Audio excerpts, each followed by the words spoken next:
एक समय की बात है। एक राज्य में एक प्रतापी राजा राज करता था। एक दिन उसके दरबार में एक विदेशी आगंतुक आया और उसने राजा को एक सुंदर पत्थर उपहार स्वरूप प्रदान किया और राजा वह पत्थर देख बहुत प्रसन्न हुआ। उसने उस पत्थर से भगवान विष्णु की प्रतिमा का निर्माण कर उसी राज्य के मंदिर में स्थापित करने का निर्णय लिया और प्रतिमा का निर्माण का कार्य राज्य के महामंत्री को सौंप दिया।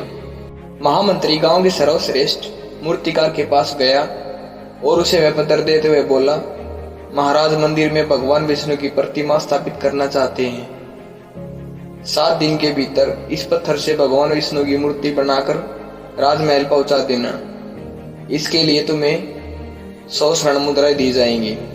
100 स्वर्ण मुद्राओं की बात सुनकर मूर्तिकार खुश हो गया और महामंत्री के जाने के उपरांत प्रतिमा का निर्माण कार्य प्रारंभ करने के उद्देश्य से अपने औजार निकाल लिए। अपने औजारों में से हथौड़ा निकाल लिया और पत्थर तोड़ने के लिए उस पर थोड़े से वार करने लग गया, किंतु पत्थर जस से तस नहीं हो रहा था। मूर्तिकार ने थोड़े से कई बार पत्थर पर किए, किंतु पत्थर नहीं टूटा।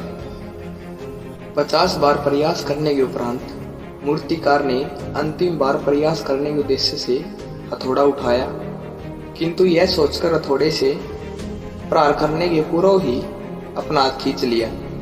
जब 50 बार वार करने से पत्थर नहीं टूटा तो अब क्या टूटेगा।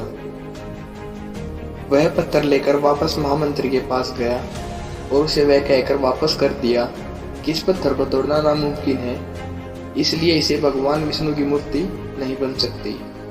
महामंत्री को राजा का आदेश हर स्थिति में पूरा करना था, इसलिए उसने भगवान विष्णु की मूर्ति का कार्य एक गांव के साधारण से मूर्तिकार को सौंप दिया। पत्थर लेकर मूर्तिकार ने महामंत्री के सामने ही उस पर एक हथौड़े से वार किया और वह पत्थर एक बार में टूट गया। पत्थर टूटने के बाद मूर्तिकार मूर्ति बनाने के कार्य में जुट गया। इधर महामंत्री सोचने लगे कि काश पहले वाले मूर्तिकार ने एक अंतिम प्रयास किया होता तो आज सफल हो गया होता और 100 मुद्राओं का हकदार बनता।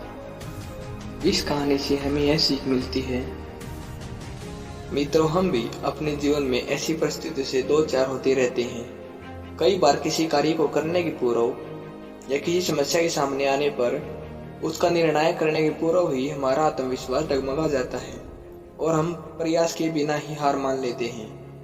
कई बार हम 1-2 प्रयास में सफलता मिलने पर आगे प्रयास करना छोड़ देते हैं, जबकि हो सकता है कि कुछ प्रयास और करने पर कार्य पूर्ण हो जाता या समस्या का समाधान हो जाता। यदि जीवन में सफलता प्राप्त करनी है तो बार बार असफल होने पर भी तब तक प्रयास करना नहीं छोड़ना चाहिए जब तक असफलता नहीं मिल जाती। क्या पता जिस प्रयास के करने के पूर्व हम अपना हाथ खींच लेते हैं वही हमारा अंतिम प्रयास हो और उसमें हमें कामयाबी प्राप्त हो जाए।